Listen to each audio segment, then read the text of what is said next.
Good morning, everybody. It is a Thursday, June 1st, the first day of the 6th month of the year, which means we're almost at the halfway point of 2017, which blows my mind, and I'm not really understanding the whole concept of halfway through the year yet, anyway. And it definitely does not feel like it's summertime, being June here in Maine, where last night we went to go watch my son's baseball game after I got off of work, and it was in the 50s, and it was foggy, it was damp, and then last night rains, and boy, I got to tell you, man, we had cabin fever for the whole entire winter. I'm just waiting for a nice 90-degree day, to be honest with you, and I won't complain one single bit. Nope. Mainers have a tendency to complain about the snow, and then when they get into the summer, it's way too hot, right? I don't think any of us are going to complain about it being too hot. I'm just being completely open and honest with you.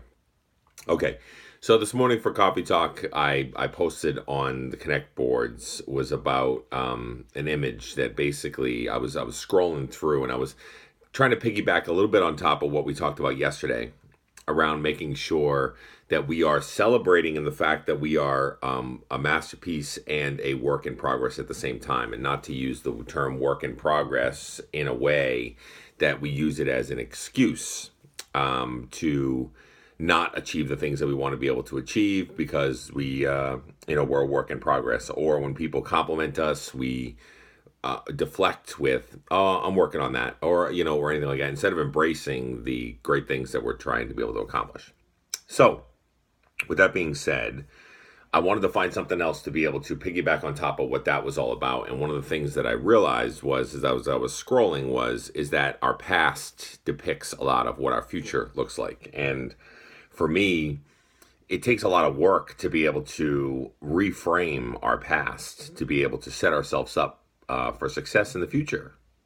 So the image itself has a picture of a guy. He's got a rope and he's got it wrapped around a lion, and he's pulling the lion through the mirror because that's what he's looking at in the mirror. And on there it says, "Don't let your past hold you back or tell you not to do things in the future," right? And it's a pretty telling picture because I think a lot of times we let our pasts dictate what our future looks like based on the fact of our experience. Now, a lot of times we go through things in life like tragedy or depression or failure or falling and having that feeling of pain and suffering sometimes. And it causes us, just like a kid, if it walks over to a burner on a stove and they touch the burner on the stove and they burn their fingers real quick and they pull their fingers back, they learn pretty quickly, I guess I'm not going to put my fingers on the stove anymore. So it's very similar to what we've done in our lives, where we've experienced things in the past that make us fall or experience pain. That quick searing pain of the stove can be depicted in anything that we've done in our lives. So whenever we've tried something new, tried a new job, got into new relationships, do different things that are there, we tend to shy away from it and tell ourselves that we can't do it or we won't do it because we have experienced something bad in the past. So I love the image because when we talk about embracing your masterpiece and embracing your work in progress, a lot of it is because of what we see in ourselves, right? So we think that a masterpiece is the end game, and we're not a masterpiece. We're not perfect. We're not where we need to be, but we are perfect in our own way. And I think that a lot of times we don't ever tell ourselves that. And most of the responses that I got on yesterday's Coffee Talk was, "I'm a work in progress." I'm definitely learning how to be able to try to embrace that, but that's a lot easier said than done, and completely agree. Nobody in their right mind would say that it's easy to break the mold of the things that we've done all our lives.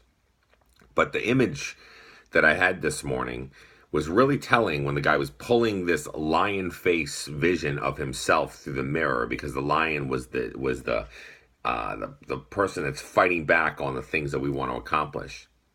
And that's probably half the game of what we had. If we want to accomplish great things, the thing that holds us back from accomplishing great things isn't necessarily environmentally. It isn't necessarily third party related or anything like that. It's not outside influences. Sometimes it is, but a lot of times it's not. The the thing that affects us in our journey 9 times out of 10 is you. I'm looking at myself in the mirror, and that who is holding me back, based on how I'm talking to myself, based on how I'm treating myself and boosting myself up instead of bashing myself down. Those kind of things matter. And if you can treat yourself in a better fashion to be able to be successful and move forward and stop negating all the things that you're trying to do, you're really going to be more likely to succeed in general. I know me personally, it's not perfect. There's not a perfect science to it. But a lot of times I will stop for a second. I referenced something in the coffee talk this morning was around the 3-step or 3-second method. And it's something I learned in business, where if I'm in a meeting or I'm in something that could be heated or something that could be emotionally charged, a meeting of any sort whatsoever, somebody's coming at me or we're having a conversation or we're getting spicy with each other in our conversation, or even if it's like with my son or whatever, and we're getting into a little bit of a spat. Here's the thing. I do the 3-step method is I take 3 steps. And what I do is I'll sit in my chair and I'll tap my toe. 1, 2, 3. And that's all it takes a lot of times for me to then breathe and relax and be able to understand what I'm actually bringing to the table and think my thoughts through before I get there. So a lot of times when we start to get into negative space and the negative thoughts of what we're doing, that 3-step method can work just the same in a situation where you're starting to get really negative. You look in the mirror, first thought is blah, blah, blah. Boom, I'm fat, I'm ugly, I'm gross, I'm blah, blah, or whatever. We have all these doubting situations going on in our lives. If you take the 3 steps and you step back and go, okay, so 1, well, how much work have I really done in this journey so far? I've done a lot of really good work. What's my overall body of work look like? Man, I've really busted my tail doing this. This is pretty cool.